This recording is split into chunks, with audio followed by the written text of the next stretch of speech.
இன்னைக்கு நம்ம குரோகோஸ் basketball season 2 3rd எபிசோட தான் பார்க்க போறோம். வின்டர் கப் பிரிலிம்ஸ் நடக்கிறதுக்கு ஒரு நாளுக்கு முன்னாடி நைட் அப்போ கோச் ரீகோவை மீட் பண்றதுக்காக நம்ம ஹியூகா வீட்டுக்கு வந்திருப்பானா. என்னடா மேட்ச் நினைச்சுக்கிது ஏதாவது நர்வஸா இருக்கிறியான்னு கேட்கும் போது இல்ல அப்பெல்லாம் அதுவும் கிடையாது, அப்புறம் நீயும் கொஞ்சம் அதிகமா முடி வளர்க்குற மாதிரி தெரியுதுன்னு ரீகோட்ட கேட்டா அதுவா சும்மா ஒரு வேண்டுதல் மாதிரி வச்சுக்கோ, நேஷனல் டோர்னமெண்ட்ல நம்ம டீம் பார்ட்டிசிபேட் பண்ற வரைக்கும் நான் முடி வெட்டுறதா இல்லன்னு சொல்லுவா. கேப்டன் ஹியூகாவும் ஓகே ஓகே நம்மளால என்ன முடியுமோ அது எல்லாத்தையும் இவ்வளவு நாள் கொடுத்தாச்சு, ப்ரிப்பரேஷன்லாம் முடிஞ்ச காரணத்தால இனிமேல் டோர்னமெண்ட்ல ஜெயிக்கிறதா ஒரே வழின்னு நினைக்க. அடுத்த நாள் காலையில நம்ம ககாமி அவனோட லெஃப்ட் ஹேண்ட்ல பால சும்மா சுத்தி சுத்தி வித காமிச்சுக்கிட்டு இருப்பானா. அதை பார்த்த பசங்களும் சூப்பர் ராமாமே ரொம்ப சீக்கிரமாவே லெஃப்ட் ஹேண்ட்ல அந்த பாலை யூஸ் பண்றதுக்கு பழகிட்டே இருந்தாலும் மேட்சுக்கு முன்னாடியாவது கொஞ்சம் தூங்கு சரியானு சொல்லுவாங்க. கண்ணெல்லாம் அப்படியே சவந்து கிடக்கும். கியோஷி சீனியர் ஒரே சிரிச்ச முகமா இருக்க ரொம்ப சிரிக்காதரா எனக்கு பயமா இருக்குதுமா ஹியூகா. ஏன்னாப்பா எல்லாரும் வந்துட்டீங்களா கிளம்பலான்னு கோச் ரீகாவும் வரும்போது அப்போ குரோக்கோ வந்திருக்க மாட்டான். இல்ல நான் இங்கதான் இருக்கிறேன் அப்படின்னு குரோக்கோ வரும்போது அவன் மூச்சு இழுப்பானா. டேய் இப்பதான் ஓடி வந்துட்டு இன்னும் இங்கதான் இருக்கிறேன்னு புளிப்பு காட்டுறியாடா அப்படின்னு ககாமி கத்திக்கிட்டு இருக்க. இன்னொரு பக்கம் லாக்கர் ரூம்ல மிடோரிமா ஒரு உடன்ல செய்யப்பட்ட கரடியை கொண்டாந்து இருப்பானா. என்னடா இது ஜோசியத்துல இன்னைக்கு இதை லக்கி ஐட்டம் கொண்டு போக சொல்லியிருந்தாங்களோ, ஆனா இதுக்கு முன்னாடி இதே மாதிரி இன்னொன்னு வச்சிருந்தே அப்படின்னு கேட்க அது சின்னதா இருந்துச்சு, இதான் புதுசா பெருசா வந்திருக்கேன் அப்படிமா. நம்ம ஒண்ணு சீக்கிரமா வந்துரு சரியான்னு அங்கிருந்து கிளம்ப அப்ப மிடோரிமாவோட மொபைலுக்கு யாரோ மெசேஜ் அனுப்புறாங்க. இங்க கைஜோ ஸ்கூல்ல நம்ம ரியோட்டா பையன் பயங்கரமா ட்ரைனிங் பண்ணிக்கிட்டு இருப்பான். அப்படியே அந்த கசாமா கூட கொஞ்சம் பேசிக்கிட்டு இருக்கேன். அப்ப அவனுக்கு மெசேஜ் வந்திருக்கும், மிடோரிமாக்கு மேட்ச் இருக்கிறங்காட்டி குட் லக்னு அனுப்பியிருப்பானா. அவன் சாவுன்னு திருப்பி ரிப்ளை பண்ணியிருக்கேன். இங்க பாருங்க சீனியர் அவனாவது இப்பெல்லாம் ரிப்ளை பண்ணுவானா அப்படின்னு கசாமாட்ட கதறிக்கிட்டு இருக்க.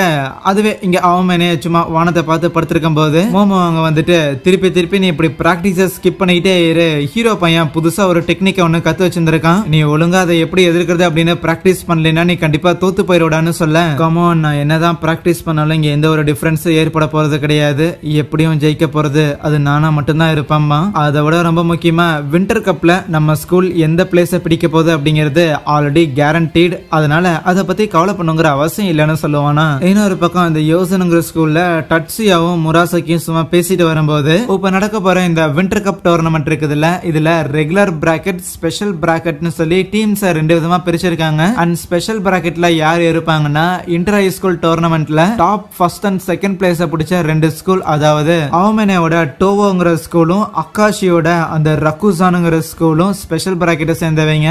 ஏமாமே நீ இந்த வின்டர் கப் டோர்னமெண்ட் நினைச்சு பயங்கர எக்ஸைட்டடா இருக்கிறியே, ஏதாவது ஸ்பெஷல் காரணம் இருக்கான்னு கேட்டா கண்டிப்பா இருக்கதான் செய்யும். ஏன்னா இன்டர் ஹை ஸ்கூல் டோர்னமெண்ட்ல நான் பார்ட்டிசிபேட் பண்ண முடியாம போயிருச்சு, ஆனா கண்டிப்பா இந்த வின்டர் கப்ல நான் ககாமி எதிர்த்து போட்டி போடணும்னு நினைக்கிறேன். அவனுக்கு புதுசா கிடைச்ச ஃப்ரெண்ட்ஸ் அவங்க எப்படி இருப்பாங்களோ அதை எதிர்கொண்டாகணும்னா. அதுவே இங்க நம்ம கோச் ரீகோ பசங்க எல்லாரும் நிறுத்தி வச்சுட்டு உங்களுக்கு 1000 தடவை சொல்லிட்டேன் திருப்பி ஒரு தடவை சொல்றேன் நல்லா கேட்டுக்கங்க. இப்போ வின்டர் கப்புக்கான பிரிலிம்ஸ் நடக்க போது இதுல ரெண்டு டீம் தான் செலக்ட் ஆகும், அவங்க தான் வின்டர் கப் டோர்னமெண்ட்டுக்கு போக முடியும். அதனால இந்த பிரிலிம்ஸ்ல மொத்தமா 8 டீம் இருக்கு. அந்த 8 டீமுமே இன்டர் ஹை ஸ்கூல் டோர்னமெண்ட்ல டாப் 8ல முடிச்சவங்க தான். அதனால கண்டிப்பா நம்மள மாதிரியே எல்லா டீமும் ஸ்ட்ராங்கா தான் இருப்பாங்க. இந்த இன்டர் ஹை ஸ்கூல் பிரிலிம்ஸ்ல 6வது இடத்துல பினிஷ் பண்ண ஜோசே அப்படிங்கிற ஸ்கூல் தான் நம்மளோட ஆப்போனன்ட். அப்படிங்கும் போது அந்த ஜோசேங்கிற ஸ்கூல்ல சேர்ந்த பசங்களையும் காட்டுறாங்க.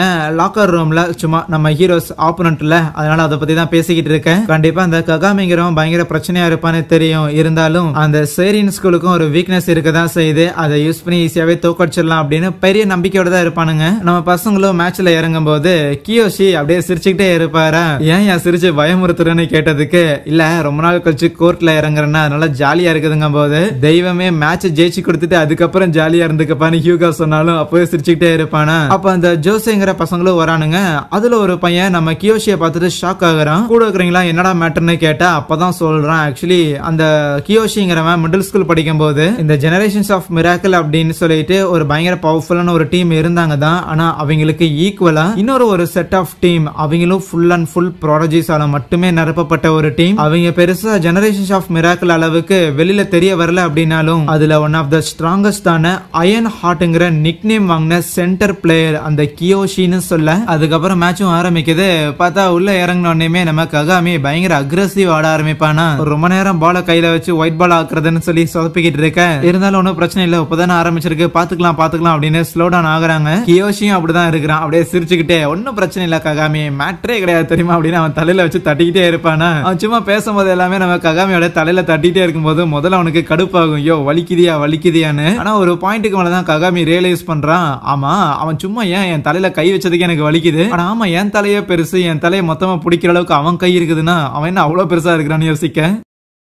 அதே நேரத்துல இந்த மேட்சை பார்க்கலான்னு டோவோட கேப்டன் இருக்கிறான்ல, நம்ம அவமனேவோட கேப்டன், அவனும் அந்த சாக்குரா அப்படிங்கிற அந்த பையனும் வந்துருப்பாங்க. அப்படி உள்ள வரும்போது கியோஷி மேட்ச்ல ஆடுறத பார்த்துட்டு ஆஹா கியோஷி ஆடுறானா அப்படின்னா மேட்சை பார்க்க வந்தது ஒர்த்து தான் போலயே அப்படின்னு நினைக்க. மேட்ச்லயுமே கியோஷி ஸ்கோர் பண்றதுக்காக எடுத்துட்டு போகும்போது அவனை பிளாக் பண்றதுக்கு ட்ரை பண்ணாலும் அசால்ட்டா கையை சேஞ்ச் பண்ணி பாஸ் கொடுத்து அங்க ஈஸியாவே ஸ்கோர் பண்றாங்க. ஒரு டீம் ஆடுறாங்க. கியோஷி ஒரு சென்டர் பிளேயரா இருக்கிறங்காட்டி அவன் அங்க பாஸ்கெட் பக்கத்திலேயே தான் நிப்பான். யாராவது ஸ்கோர் பண்றதுக்காக வந்தாங்க அப்படின்னா அதை ஈஸியாவே தடுக்கிறதும் ரீபவுண்ட் ஆகுற பால் அசால்ட்டா எடுத்து கொடுக்கறதுமா இருக்கும்போது அது எல்லாத்துக்குமே கியோஷிக்கு பயங்கரமா ஹெல்ப்ஃபுல்லா இருக்கிறது அவனோட பெரிய கைகள் தான். கியோஷியோட மூவ்மெண்ட்ஸை ப்ரிடிக்ட் பண்ண முடியாதுன்னு இல்ல, ப்ரிடிக்ட் பண்ணாலுமே கியோஷியோட மூவ்மெண்ட்ஸை தடுக்கிறதுங்கிறது மோஸ்ட்லி நடக்காத காரியம். இப்போதைக்கு நம்ம ககாமி கிட்ட பால் போக ஓகே ஃபைன் எப்படியாவது பாயிண்ட ஸ்கோர் பண்ணி ஆகணும்னு சொல்லி பயங்கர வேகமா வந்து ஜம்ப் எடுப்பானா, நேரா போய் பாஸ்கெட்லயே மோதிடுவான். அதை பார்த்து ஆப்போனன்ட்ஸ் எல்லாம் ஆய புலந்துடுறானுங்க. யாரா அவன் பாஸ்கெட்ல போய் மூஞ்சி இடிச்சுக்கிற அளவுக்கு எப்படா இவ்வளவு அவசரமா குதிக்கிறான்னு யோசிக்க. ஆல்மோஸ்ட் ஃபோர்த் குவார்டரோட எண்ட்ல கிட்டத்தட்ட ஒரு 40-45 பாயிண்ட்ஸ் டிஃபரன்ஸ்ல நம்ம ஹீரோஸ் லீட்ல இருப்பாங்களா. கியோஷியும் கேப்டன் ஹியூகா வந்தா மாறி மாறி ஸ்கோர் பண்ணிட்டு இருப்பாங்க.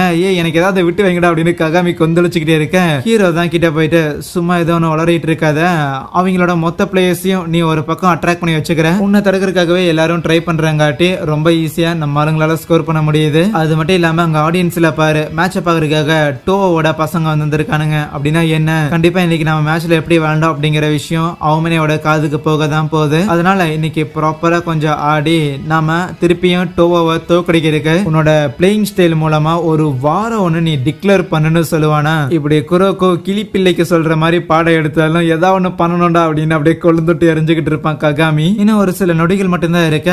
ககாமி கிட்ட தான் பால் இருக்குமா, எப்படி இந்த இடத்துல ஒரு வார் டிக்ளரேஷன் பண்ணி ஆகணும். ஆகையால் அங்க இருக்கிற டிஃபெண்டர்ஸ் 3 பேரை அவனா சிங்கிள் ஆளா பிரேக் பண்ணி அங்க பாயிண்ட ஸ்கோர் பண்றதுக்காக அவ்வளோ உயரமா அவன் ஜம்ப் பண்ண மத்த எல்லா ஜெனரேஷன்ஸ் ஆஃப் மிராக்கிள சேர்ந்த நபர்களுக்கும் ஒரு சின்ன ஒரு சென்சேஷன் ஒண்ணு ஏற்படும். ஒரு சூப்பர் நேச்சுரல் இன்ஸ்டிங்க்ட் அந்த மாதிரிலாம் எதுவும் கிடையாது. இருந்தாலும் தங்களை விட யாருமே பெஸ்ட் கிடையாது அப்படிங்கிற அந்த ஒரு மைண்ட் செட்ல இருக்கிற இந்த நபர்களுக்கு அவங்களோட எண்ணத்தோட கதவுகளை எவனோ ஒருத்தன் அடிச்சு நீக்கிட்டு வர மாதிரி தெரியுது.